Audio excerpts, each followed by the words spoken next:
Hello po, kapag ikay nagkakaedad na marami talagang nagbabago sa iyong katawan, isa na rito ang pressure sa iyong dugo na maaaring ikay maging low blood, kaya naman alamin ang mga dahilan kung bakit nagiging low blood. Parman buwelva po uli, ano ang low blood pressure? Ang low blood pressure ay tinatawag din hypotension, ibig sabihin, iba ito para sa iba-ibang tao. May tuturing na normal ang blood pressure ng isang tao kung nasa 90/60 at 120/80 ang iyong blood pressure.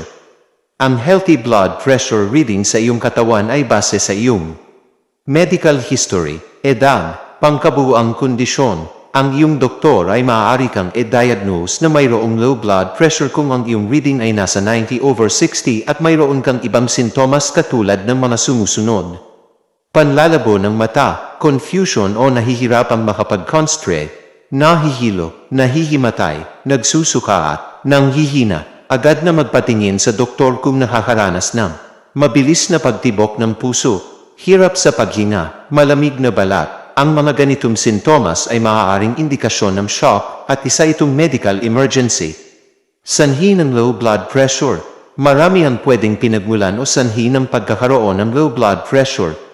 Narito ang ilan sa mga ito: biglaang pagbabago ng posisyon, anemia, autonomic nervous system disorders, dehydration, diet, endocrine disorders, extreme na allergic reaction o anaphylaxis, atake sa puso o sakit sa puso, low blood sugar, certain medication, pagbubuntis, impeksyon, stress, kondisyon sa thyroid. Marami ang dahilan ng pagkakaroon ng low blood pressure, kaya naman mahalaga rin na matukoy ito.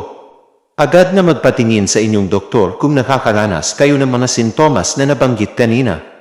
Pero mas mainam pa rin na nagkakaroon kayo ng annual physical exam upang matignan kayo ng madalas at malaman kung kayo ba ay malusog o hindi. Ingat po palagi. God bless po.